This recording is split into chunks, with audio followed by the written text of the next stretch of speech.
Formula number 8. पहिल्यांदा आपण एक फॉर्म्युला डेरिव्हेटिव्हचा बघूया आणि त्याच्या रिलेटेड फॉर्म्युला इंटिग्रेशनचा बघूया. डेरिव्हेटिव्ह ऑफ tan x काय येईल sec स्क्वेअर x, राईट. आणि जर समजा तुम्हाला ह्या sec स्क्वेअर x चं इंटिग्रेशन घ्यायचं असेल, integration sec square x dx equals to tan x plus c काय आहे कॉन्स्टंट. बघा लक्षात ठेवण्यासाठी हा फॉर्म्युला सोपा आहे. tan x चं जेव्हा तुम्ही डेरिव्हेटिव्ह घेता sec स्क्वेअर येतो, राईट. आणि जेव्हा तुम्ही sec स्क्वेअर x चं इंटिग्रेशन घेता tan x येते. म्हणजे एक फॉर्म्युला जर तुम्ही डेरिव्हेटिव्हचा लक्षात ठेवलात त्याच्या अपोजिट इंटिग्रेशनचा फॉर्म्युला आहे.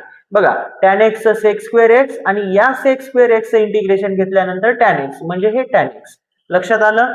तर विद्यार्थी मित्रांनो हे फॉर्म्युले जे आपण बघत आहोत ते तुम्हाला M2 साठी म्हणजेच अप्लाइड मॅथमॅटिक्स साठी अत्यंत महत्त्वाचे आहेत. आणि आपले M2 चे दोन्ही मोड मध्ये क्लासेस स्टार्ट झालेले आहेत, ऑफलाईन ॲज वेल ॲज ऑनलाईन.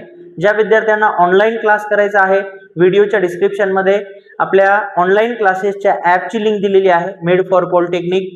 त्या लिंक वरती क्लिक करा, तुमची पूर्ण माहिती भरा, ॲप डाउनलोड करून घ्या, सेकंड सेमिस्टर मध्ये जा, M2 तुम्हाला हा कोर्स बघायला मिळेल. आणि ज्या विद्यार्थ्यांना ऑफलाईन क्लास जॉईन करायचा आहे तर आपले जे क्लासेस आहेत गव्हर्नमेंट पॉलिटेक्निक नांदेडच्या अगदी जवळ आपले क्लासेस आहेत.